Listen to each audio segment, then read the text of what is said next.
శిల్పకళా వేదికగా ప్రజల కథే నా ఆత్మకథ పెద్దలు బండారు దత్తాత్రేయ గారి ఆత్మకథ పుస్తక తెలుగు వెర్షన్ ఈరోజు విడుదల చేసే కార్యక్రమంలో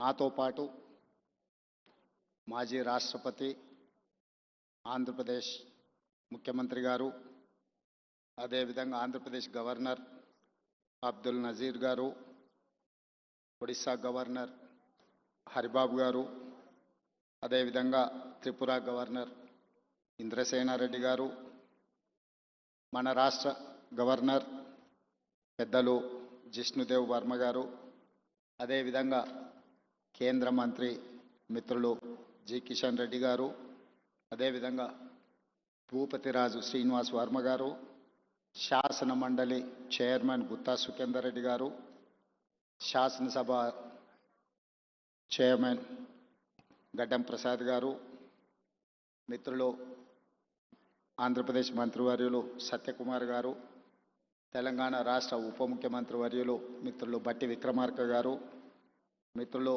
మంత్రివర్యులు పొంగులేటి శ్రీనివాసరెడ్డి గారు, పొన్నం ప్రభాకర్ గారు, పెద్దలు కేశవరావు గారు, వేదిక మీద ఉన్న చాలామంది భారతీయ జనతా పార్టీ నాయకులు, బండారు దత్తాత్రేయ గారి అభిమానులు, కుటుంబ సభ్యులందరికీ కూడా ఈ సందర్భంగా నా శుభాకాంక్షలు తెలియజేస్తున్నా. మిత్రులారా, ప్రజల కథే నా ఆత్మకథ.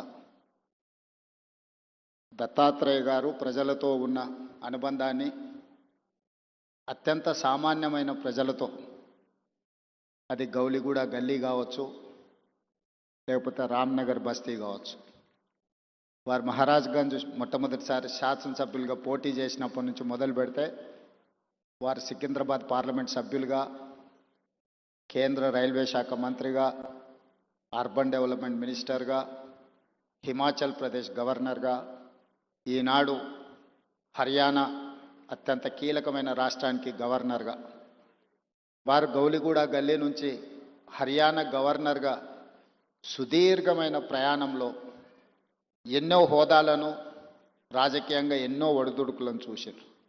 కానీ ఏ రోజు కూడా వారు ప్రజలతో సంబంధాలను కోల్పోలేదు.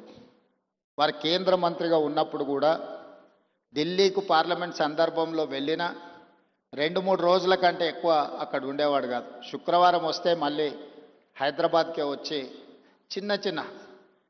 చిన్న షాప్ లోకల్ కార్పొరేటర్ కూడా ప్రారంభోత్సవానికి రావడానికి వెనక ముందు చేస్తే పెద్దలు దత్తాత్రేయ గారు వచ్చి చిన్న గల్లీలలో పాండప్ప కూడా పేదవాడు ప్రారంభించుకుంటున్నంటే దత్తాత్రేయ గారు వచ్చి ప్రారంభించేవాళ్ళు.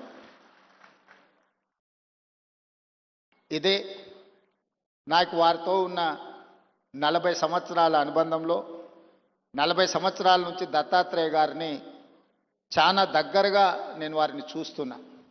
ఇంతకుముందు రాణి రుద్రమ గారు చెప్పినట్టు దత్తాత్రేయ గారి కుటుంబంతో, పెద్దలు కిషన్ రెడ్డి గారి కుటుంబంతో నాకు చాలా సన్నిహిత సంబంధాలు ఉన్నాయి. అది అందరికీ తెలుసు.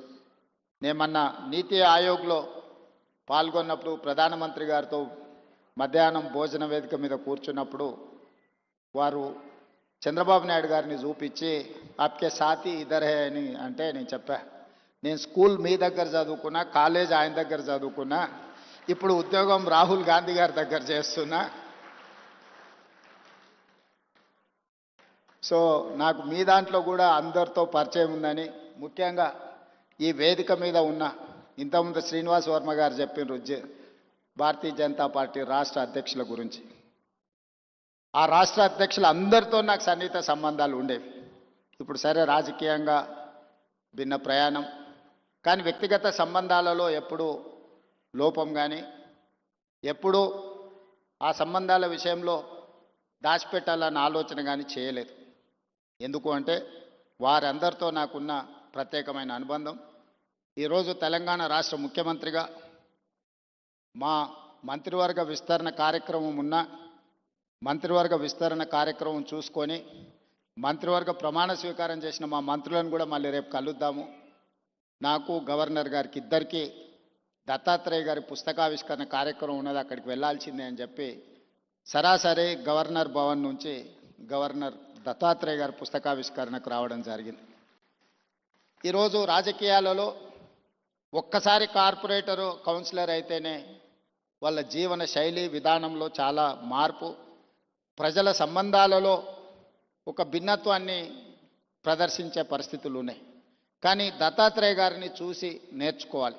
అజాతశత్రువు అనే పదాన్ని మనం పుస్తకాలలోనే చదువుకుంటాం, కానీ బండారు దత్తాత్రేయ గారిని చూసినప్పుడు ఆ పదము 100% వారికి సరిపోతుంది.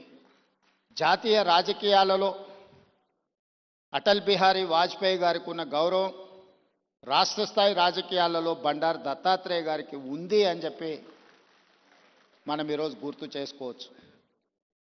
అటల్ బిహారీ వాజ్పేయి గారు ప్రతిపక్షంలో ఉన్న, ప్రధానమంత్రిగా ఉన్న, పార్లమెంట్ సభ్యుడిగా ఉన్న, ఎన్నికల్లో ఓడిపోయినప్పుడు కూడా అటల్ బిహారీ వాజ్పేయి గారి గౌరవం ఎప్పుడూ తగ్గలేదు.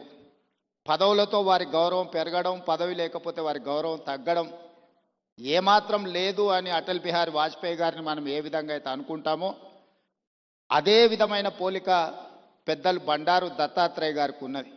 వారు పార్లమెంట్ సభ్యుడిగా ఉన్నా లేకపోయినా, కేంద్ర మంత్రిగా ఉన్నా లేకపోయినా, గవర్నర్గా ఉన్నా లేకపోయినా, ఈ తెలంగాణ రాష్ట్రంలో ముఖ్యంగా ఈ జంట నగరాలలో బండారు దత్తాత్రేయ గారిని గౌరవించని రాజకీయ నాయకుడే లేడు, ఏ పార్టీ అయినా అయి ఉండొచ్చు. అదేవిధంగా అలాయ్ బలాయ్ కార్యక్రమం తెలంగాణ రాష్ట్ర సాధనలో కీలక పాత్ర పోషించింది. నాకు తెలిసి 19 సంవత్సరాల నుంచి బండారు దత్తాత్రేయ గారు నిర్వహించే అలాయ్ బలాయ్ కార్యక్రమం తెలంగాణ ఉద్యమానికి ఒక స్ఫూర్తిగా పనిచేసింది. రాజకీయాలలో ఇతర అంశాలలో భిన్నాభిప్రాయాలు ఉండేవాళ్ళు ఒక వేదిక మీదకి ఎప్పుడైనా అరుదుగా కనిపిస్తారంటే అది దత్తాత్రేయ గారు నిర్వహించే అలాయ్ బలాయ్ కార్యక్రమంలో కనిపించేది. ఈరోజు వారి పుస్తకావిష్కరణలో ఈరోజు ఇంతమంది గవర్నర్లను ఒక వేదిక మీద నేను ఎప్పుడు చూడలే.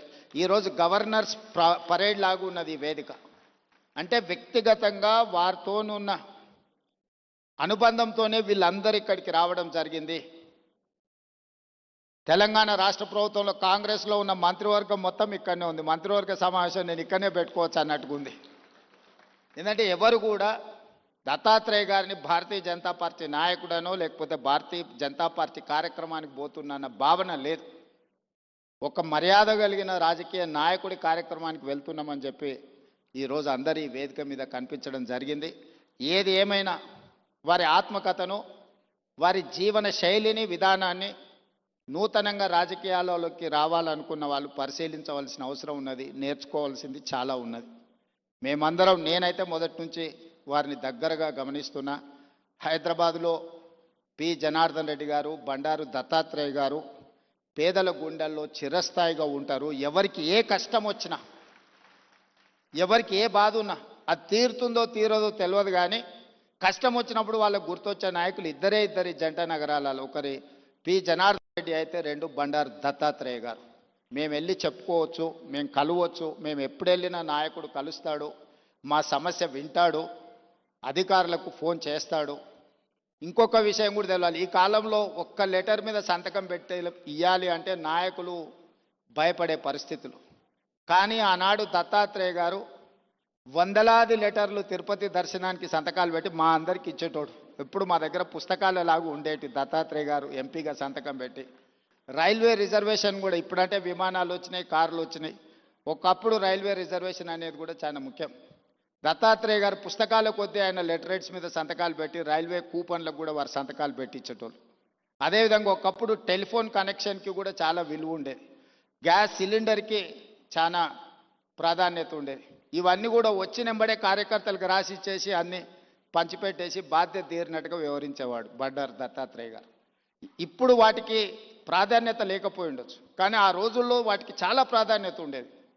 కానీ వారు ఏ రోజు కూడా కార్పొరేట్ బిజినెస్ వాళ్ళకి ఇవ్వలే, సామాన్యమైన కార్యకర్తలకు ఇచ్చేటోడు బండారు దత్తాత్రేయ గారు. లిస్టు రాసుకొని మొదటి నుంచే పార్టీలు ఎవరున్నారు, లేకపోతే ఆర్గనైజేషన్లో సంఘంలో కానీ స్వయం సేవక సంఘ కార్యకర్తలు ఎవరైనా మొదటి నుంచే సంఘాన్ని నమ్ముకొని ఉన్న వాళ్ళు ఎవరున్నారు, ఇట్లా ఒక్కరొక్కరిని వారు గుర్తుపెట్టుకొని రాసుకొని వచ్చిన కూపన్లను వాళ్లకు ఇచ్చి పిలిచి ఇచ్చేవాడు. సో ఇది ఈనాటి నాయకులు చాలామంది కొత్త తరం రాజకీయాలకు రావాలనుకున్న వాళ్ళు గుర్తుపెట్టుకొని నేర్చుకోవాల్సిన అంశము దత్తాత్రేయ గారు ఆదర్శనీయులు. ఇది ముఖస్థుతి కోసమో వేదిక మీద పిలిచిండ్రు కాబట్టి వారిని అభినందించడానికో మాట్లాడుతున్న విషయం కాదు. వారు నికార్సుగా పాటిస్తున్న విషయము. అలాంటిది కొత్త తరం రాజకీయ నాయకులు నేర్చుకోవాలి. మేమందరం తీసుకునే నిర్ణయాలలో, మేము ప్రజలను కలిసే విధానంలో తప్పకుండా దత్తాత్రేయ గారు, పి జనార్దన్ రెడ్డి గారి స్ఫూర్తి మా నిర్ణయాలలో ఉంటుంది. ముఖ్యంగా జంట నగరాలలో ఈరోజు ఆ స్థాయికి ఎదగాల్సిన అవసరం ఉన్నది నాయకులు. ఈరోజు ఆ లోపం కొట్టొచ్చినట్టుగా జంట నగరాలలో కనిపిస్తుంది. ఈరోజు ఎవరికైనా సమస్య వస్తే జంట నగరాలలో ఆ స్థాయిలో పీజేఆర్ లేకపోతే దత్తాత్రేయ గారి స్థాయిలో ప్రజలకు అందుబాటులో ఉండే నాయకత్వం తగ్గుతూ వస్తున్నది. ఈ జంట నగరాలలో ఉండే నాయకులు ఇంకా కష్టపడాలి. వాళ్ళందరూ కష్టపడతారని, ఏదైనా మా దృష్టికి వచ్చిన అంశాలను తప్పకుండా పరిష్కరించే వాటిని పరిష్కరిస్తాం, సహకరిస్తాం.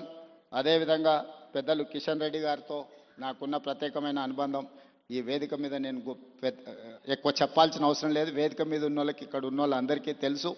వారు నేను కలిస్తే తెలంగాణ రాష్ట్రం అభివృద్ధి పదం వైపు వేగంగా దూసుకెళ్తుంది.